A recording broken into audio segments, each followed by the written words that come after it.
અને गाडी तुम्ही मागवण्यास भुले चुके आणि लेबर त्याला सांगीस नाही. आता सांगता तशा हे आंदोलन तर चालायला जे असं तर तुम्ही सांगितलं बरोबर. थोड्याच्या आणि तुम्ही मिली बाबत करशाल आणि 4 रस्त्यावर गाड्या होण्याचं पाणी होईल तरी जबाबदारी मुख्यमंत्री आहे. बोलवा ते बदल होता मग आज कमिटीनं आभार व्यक्त करून तुम्हाला पण खूप खूप आभार माना. आणि मी तो काही बी जरूर पडेल तर आम्ही तुम्ही हारी जाऊ फडक सांगेन. विरमा जय हिंद जय भारत.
सारे के सारे मज़दूर आदिवासी हैं, तो वहाँ पूरा पहाड़ी क्षेत्र है। इस वजह से केवल बरसात में छोटी मोटी खेती होती है और कोई उद्योग धंधे वगैरह या रोज़गार नहीं होने की वजह से ये लोग बरसों से इसी काम में लगे हुए हैं। पीढ़ी दर पीढ़ी ये आते हैं।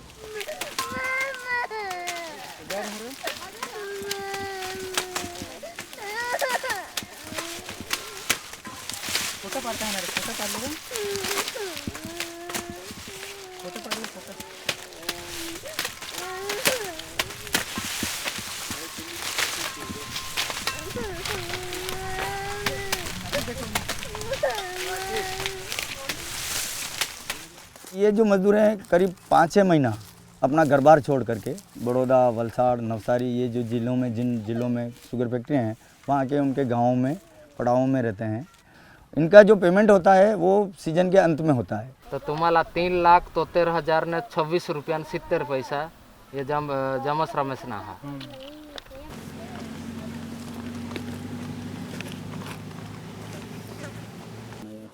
એટલે એ 17,250 રૂપિયા વ્યાજ હારિયા અને યા તે 39 या ओगन 39,000 हेर 11,000 रुपया 500 अमदोना मुद्दला હતા અને ગયા વર્ષના 21,900 બરોબર ને दिवस ना काढलं ते म्हणून ते पण हे 50 बाकी होता ना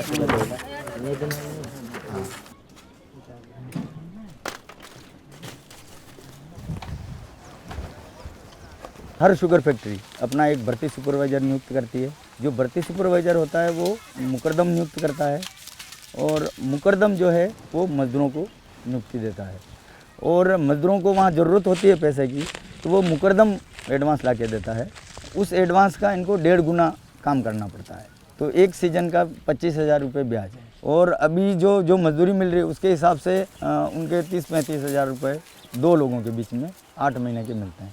और वापस जो पैसे हैं वो कोई लेके नहीं जाता। इनका जब हिसाब होता है, जब वहाँ जो एडवांस लिया हुआ है उसका 1.5 गुना भरना है, तो वापस जो पैसा है वो बराबर होके जाता है। यहीं पैसा, यहीं हिसाब करके यहीं पैसा मुकदम वापस ले लेगा और किसी को तो मिलेगा ही नहीं पूरी सीजन में।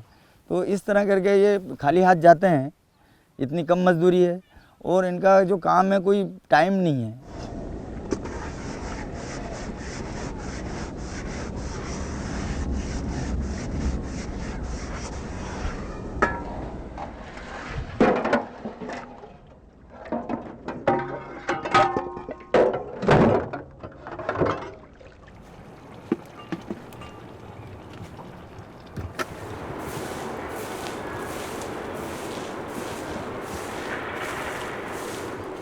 અમે સુગરના કામ જો કરજહન તો રાતના અમે 4 વાગ્યા ઉઠ જહન, 4:30 વાગ્યા અમે ખેતરમાં જાય જહન, તો અંધારા રહજ તઠુના આम्हाला शेड्डी बी दिसनी है, तो आम्ही पाचट पेटवी नहीं तोड्या कर जहन उस दिसनी तठून आम्ही धंदा कर जहन, तो कोड़ा कलाक हुई जाता ती आम्हाला पण खबर नहीं।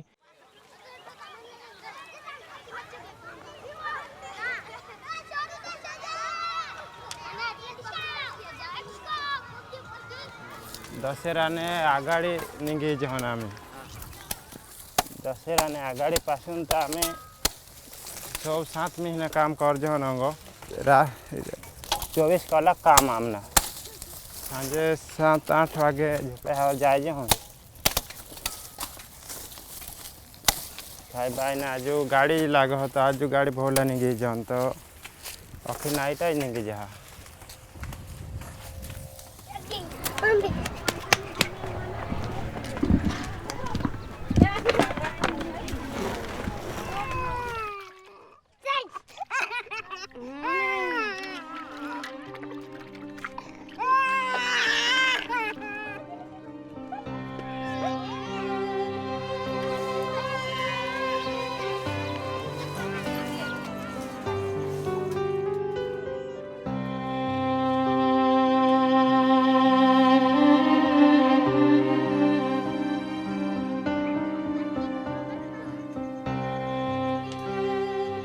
पड़ाव में किसी भी प्रकार की कोई सुविधाएं नहीं होती है, ना बच्चों के पढ़ाने लिखाने की कोई सुविधा है, पीने के पानी की भी कोई सुविधा है, ना बिजली की कोई सुविधा है।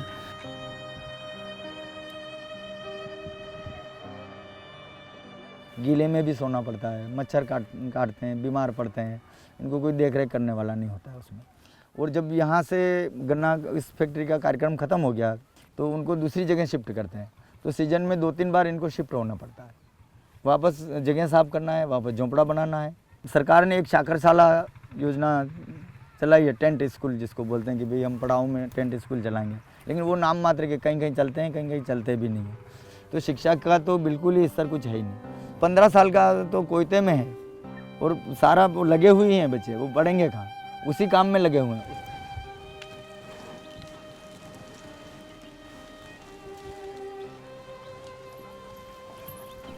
जब मजदूर बीमार पड़ता है, शुगर दूर पड़ा, ली जावनी जवाबदारी मुखुरदम नहीं रहा, मुखुरदम ली जाता है। किसी तरह का टीकाकरण नहीं है, बच्चे रहते हैं, ना तो कोई पोलियो वाला कोई सिस्टम है।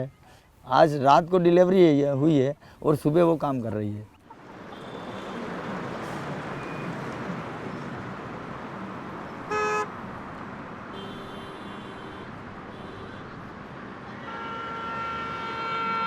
સુગર ફેક્ટરીઓ દ્વારા જે મજૂરોને ભરતી કરવામાં આવે છે, એટલે અગાઉ પણ મેં કહ્યું એમ કે ફેક્ટરી એક્ટ એમને લાગુ પડે, તો ફેક્ટરી એક્ટ હેઠળ એ લોકોને પીએફ, ઈએસઆઈ, ગ્રેજ્યુટી બોનસ જે સામાજિક સુરક્ષાના જે તમામ લાભો જે છે એ મળવાપાત્ર બને। બીજું કે ફેક્ટરી એક્ટ હેઠળ જે પગારધારો જે લાગુ છે એ પગારધારા મુજબ એમને એમનું મહેનતાણું મજૂરી ચૂકવવી પડે। અમારું કહેવું એ છે કે આ જે છે આ કામદારો ટોટલી બંધવા મજૂર છે, કારણ કે બોન્ડેડ લેબરની જે કાયદાની જે પરિભાષા છે, વ્યાખ્યા છે, એમાં પહેલાં પહેલી કન્ડિશન એ છે કે લઘુત્તમ વેતન મળતું ના હોવું જોઈએ। આપણે માની લઈએ કે ચાલો એ ફેક્ટરીના મજૂરો નથી, ખેત મજૂરો છે, તો સરકારના હાલનો જે લઘુત્તમ વેતનના ધારા પ્રમાણે આજનું જે ખેત મજૂરોનું લઘુત્તમ વેતન એ 178 રૂપિયા 80 પૈસા 8 કલાકના એક વ્યક્તિના. આ જે શેરડી કાપણીની જે કામગીરીની અંદર જેના સરકારે અલગથી પાછો લઘુત્તમ વેતન નક્કી કર્યું છે, જે 238 રૂપિયા પ્રતિ ટન હાલમાં પણ ચાલી રહ્યો છે. આજ સુધી તંત્ર દ્વારા કે સરકાર દ્વારા એના વિશે કોઈ જવાબ આપવામાં આવતો નથી. જે તે પાર્ટીની સરકારો આવતી હોય, કોઈ પણ પાર્ટીની સરકારો બને, પણ આ કામદારોને પ્રત્યે ઉપેક્ષાઓ રાખવામાં આવી રહી છે સરકાર દ્વારા પણ અને ફેક્ટરી મેનેજમેન્ટ દ્વારા પણ. અને એના કારણે આ કામદારો નિરંતર અવિરત શોષણનો ભોગ બને છે.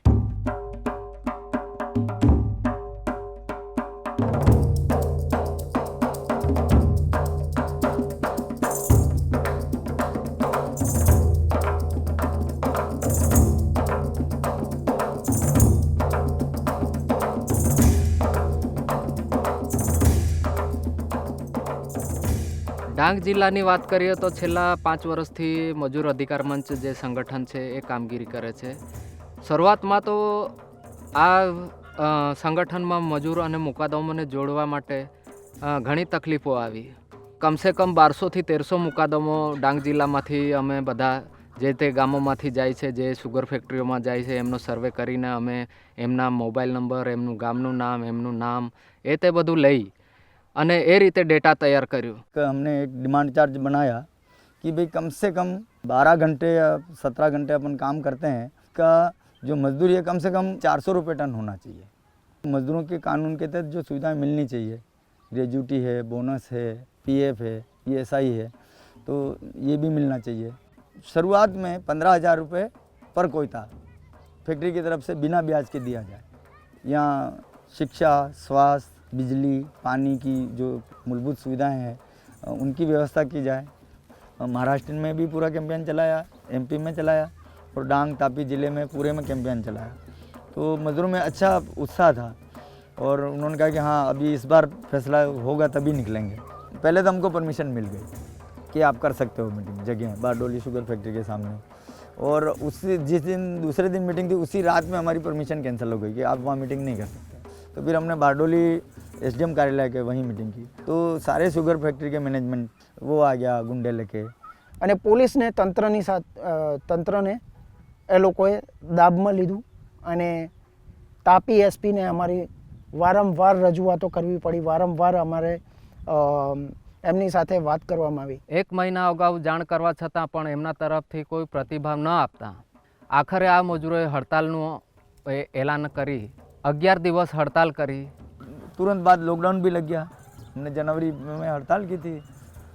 इस बार जब सीज़न शुरू हुआ तो हमने पूरी तैयारी की कि भाई इस बार तो पूरा लॉकडाउन की वजह से स्थिति भी इस तरह की है और हमने पूरा कैंपेन चलाया. ગુજરાતના આદિવાસી પટ્ટાના જિલ્લામાંથી તેમજ મહારાષ્ટ્ર અને મધ્યપ્રદેશમાંથી શેરડીની કાપણી માટે મોટી સંખ્યામાં મજૂરો આવે છે, જેઓ લાંબા સમયથી તો રાત દિવસ કામ કરે અમારો આમાં ટર્નમાં નહીં પોહાય. ડાંગમાં શેરડી કાપણીના મજૂરોનું આંદોલન સમેટાયું. નાયબ કલેક્ટરના આશ્વાસન બાદ हमारी मीटिंगें चल ही रही थी.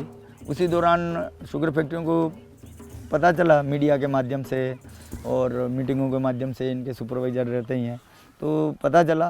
तो दूसरे ही दिन आके सीधी कोई लिखा पढ़ी नहीं की, लेकिन इन्होंने घोषणा की कि भाई हम इस बार 250 की बजाय 280 रुपये देंगे.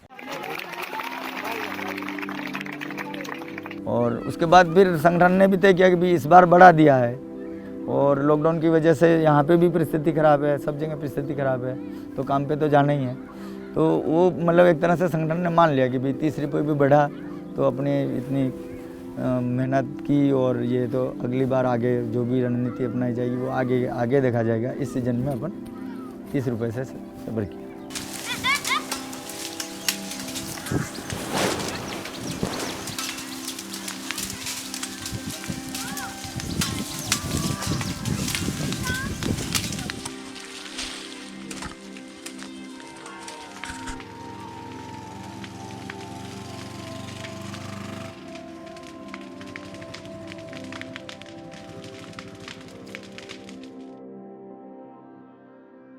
आम्ही जे 500 वर्षपासून ही संघटनमा जोडायला आहाव तर आमने मजुरीनी मांग आहात तर मजुरी आम्हाला ही वर्षમાં 25 રૂપિયાની સહાય મિની તો અમે તો 400 રૂપિયાની માંગથી અમે પૂરી જ કરું. તેમાં એટલે એને લીધે અમારી પરિસ્થિતિ એવી તેનું કંઈ થાય તો સારું એમ 250 રૂપિયામાં તો કેટલા બે માણસને તો કેટલા આવે એને લીધે અમારી પરિસ્થિતિ આ બહુ એવી થતી છે. 400 સુધી તો મજૂરી અમે વળવું ત્યારે તાવ અમે તો એ માંગ અમને ચાલુ જ રહી.